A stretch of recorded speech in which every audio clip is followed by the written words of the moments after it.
a single game. They need to win the series. All or nothing for both Occupy as well as Blacklist as we enter the Land of Dawn for game number 1.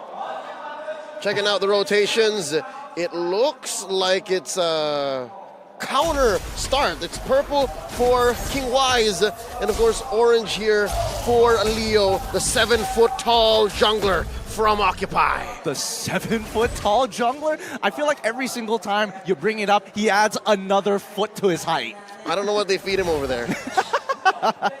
As we see the early game actually start to pan out, right? We're seeing occupying thrones, and especially for Maro, nothing too out of the ordinary, but especially on that top side where Glue is going to be strong into this Arlott matchup. For now, you know, until we start seeing the scaling happen, the information has been scouted out. They know Fredrin is moving towards the bottom side of the map. Now that's what makes it so curious for me, right? The way that both of these teams are playing, because honestly, if I were Blacklist, I'd probably put most of my bets onto the EXP lane just so Venus can get that level 4 quicker. However, perhaps maybe because, oh, wait a minute, here we something might be go. going on. Down bottom.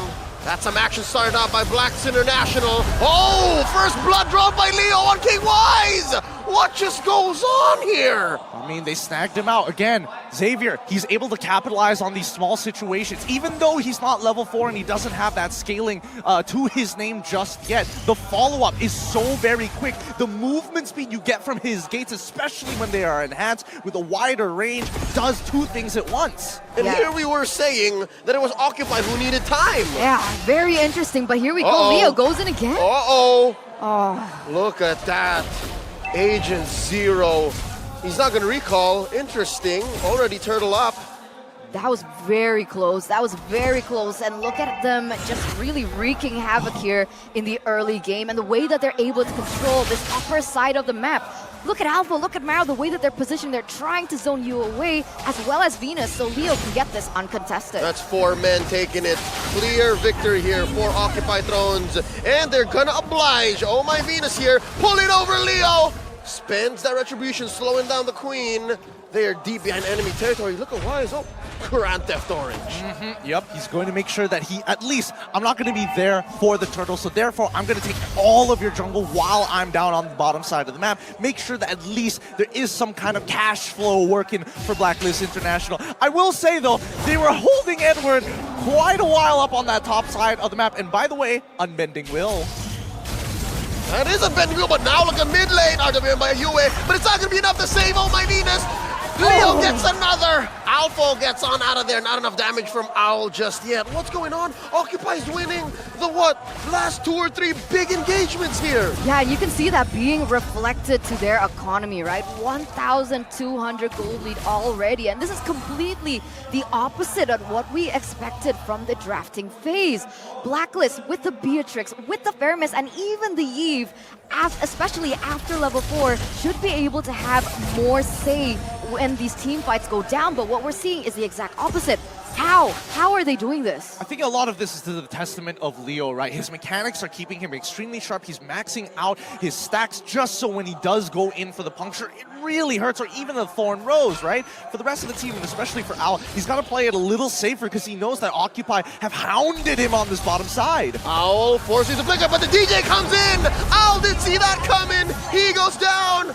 That's a kill going over to Occupy once more, and they're pressuring gold lane. Look at Oh My Venus and Wise. There's only so much they can do. Underneath this tier 1 down bottom, Leo dives in. That's a fan execution spent in, plus a puncture. Force the flicker from the Queen. Leo gets the kill. And there's the RWM by Yue, and they're still going to punish Wise.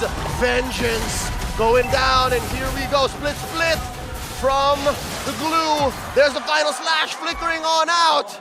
Occupy traded. Oh, what a rotation here. They're calling in Alpha. They're calling in all the guns to make sure that whenever they make a movement, they can capitalize on it 120%. They're not leaving it to chance, and I feel like Blacklist, they're trying to be as hyper-efficient as they can, but a couple of missed mechanics, a couple of unfortunate positions, even with the RWM at times, you can see that maybe for the newcomers, the new bloods even, a little bit of nerves, but keep in mind, Edward is going to be looking to the rest of them. They're going to be trusting in the Queen's call overall to make sure that the team stays tight as possible. So it only gets better here on out for Blacklist International.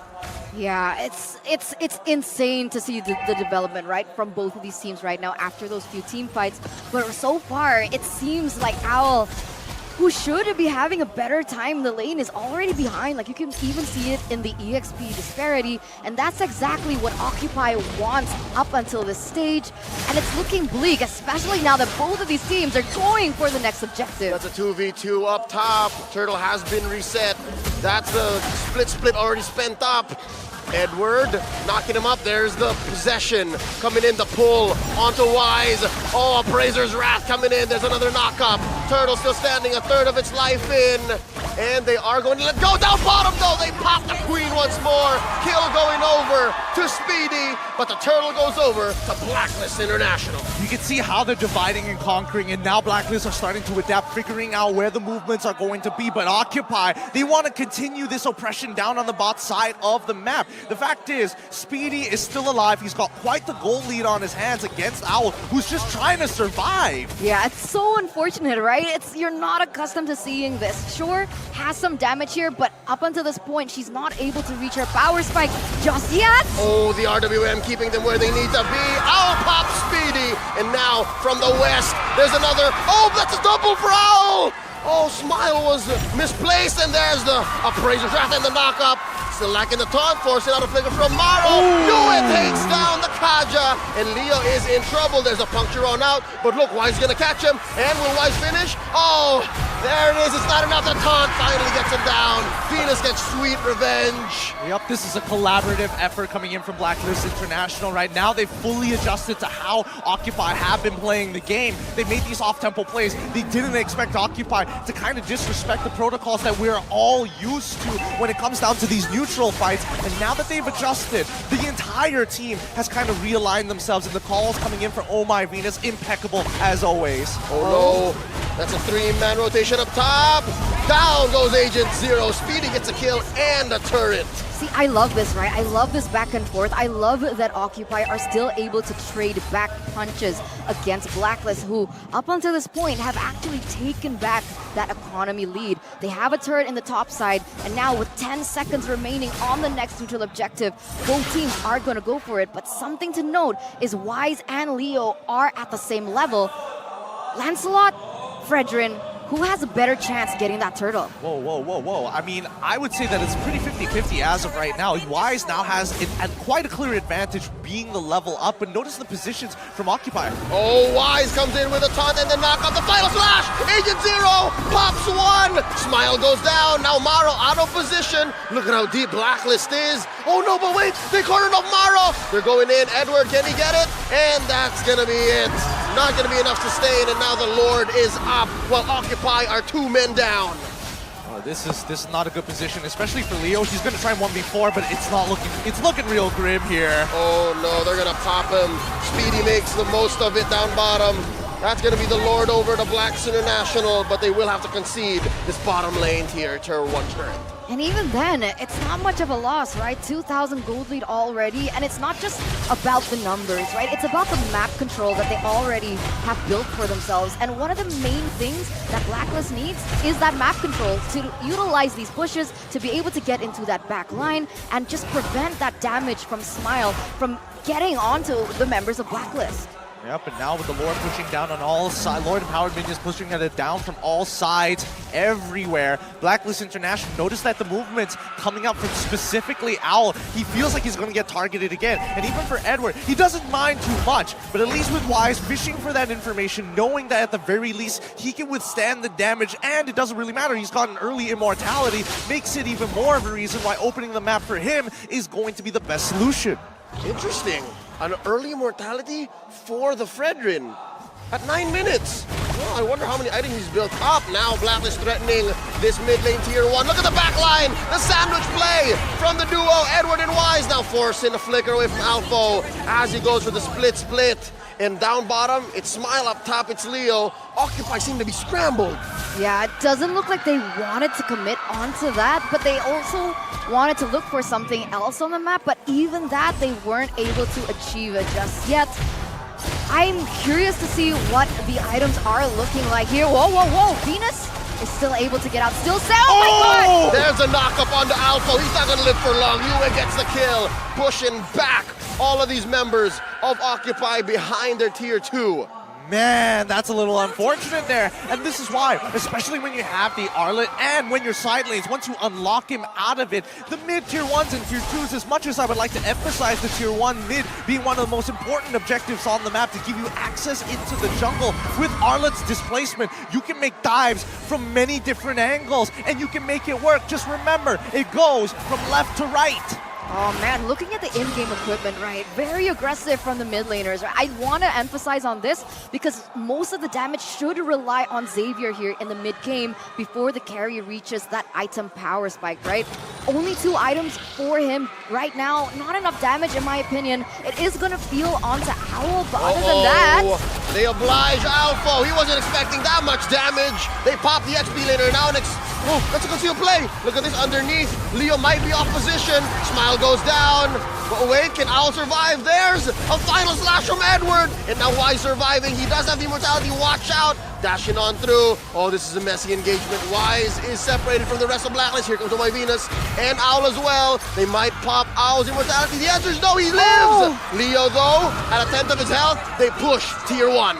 They finally crack open that tier 1. Wise, he doesn't mind. He may be a little low, but the rest of his team should have more than enough damage. And with the passive, he's going to regenerate with not Sky Guardian's helmet, the Guardian's helmet back to where he needs to be. But more importantly, do they really need this Lord?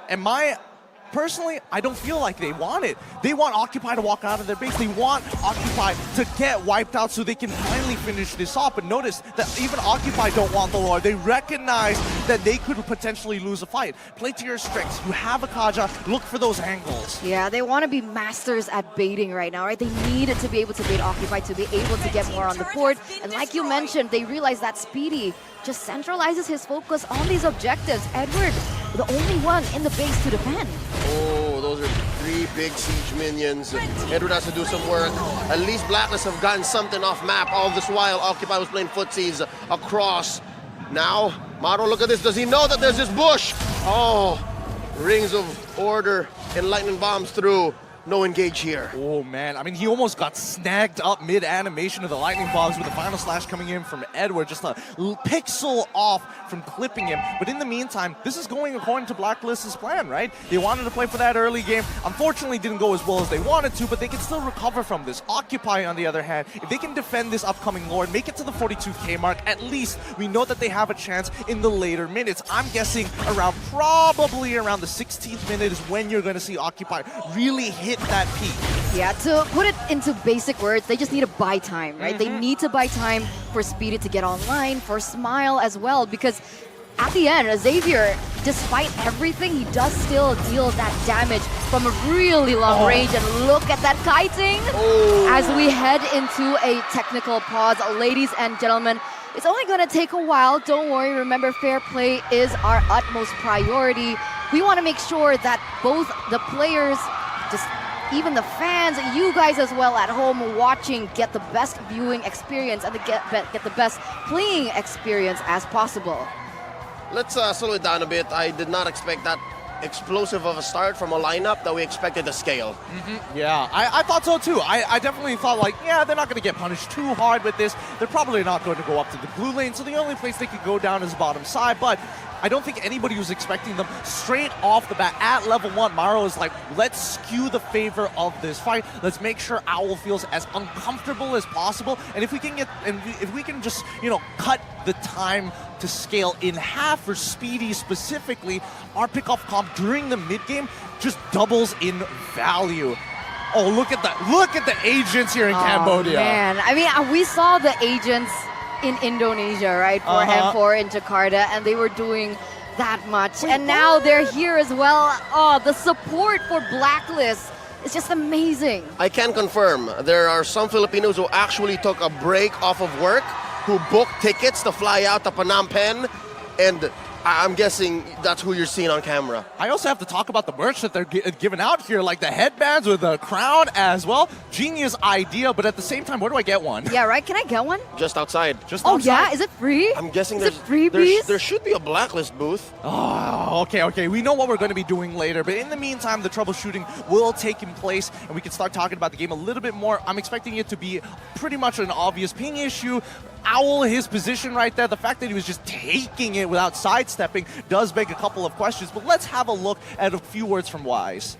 On representing NA for MSC, we can't underestimate any team in our group because the Philippines caster also said that it could be hard to go against Todak, wink wink. And Team Occupy almost beat RQ in M4, so we need to look out for everybody in our group. I did the wink wink for you, Gideon. No, thank you. I Yeah. appreciate it a lot. Just so you know. It might not necessarily be me, to be fair. It could also be LaFell. Yeah, at the LaFell's same not here, time. though. Or I'll me. take it. Or even Leo for that All matter. right, wink wink for Leo then. Thank you. I'm a Todak fan, Okay. but also a Blacklist fan. Now, I have a question, I right? love ML. We all do. All right. We all do. We Question. all love Mobile Legends. Question. Okay, yeah. Back to the question, right?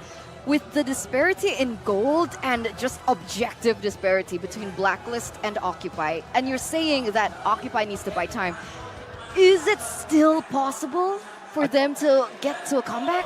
I think they're going to have to sacrifice some inhibitors here, but let's jump back into the fight. Whoa, real world manipulation. Enough of a box to threaten the kill here. Eventually gets Maro, and there's an ult coming in from Owl. They do clear the wave. Occupy still breathing, and they take down the Lord as well, but there's still this huge wave crashing through. They did kill the minion, the siege minion. Down goes Smile, down goes Leo, Alpha as well. Where's Speedy? Defending down bottom. He's clearing that wave, but here comes Blacklist, making a beeline for the base. Ladies and gentlemen, what a statement from the M3 World Champions. They wipe out Occupy, but they're still breathing. Maro here, a little too hasty there. Yeah, Speedy gave up his life just to get rid of that low minion, and now Maro himself might have to do the same with the collapsing of the waves. RWM, Maro gets his immortality popped, and just like that, Blacklist takes game 1. Wow, Blacklist lead the series here. Best of 3, and it's funny, right? I asked you the question, is it still possible? And right as we come back from the pause, you can see Blacklist just obliterating Occupy there in the top lane. What a performance. What just the way, oh man, Blacklist still in form. Yeah, they are still in form there, but man, the timing of that tech pause could not have been any worse. Like, yes, it is a technical issue, but Maro had also flickered into the middle to try and catch Owl at the same time, and yet Maro ends up dying there for basically nothing. So I think for the most part of this, I'm going to say bypass this first game. We're looking for the second, and I think even for Occupy Thrones, they're like, all right, we had it.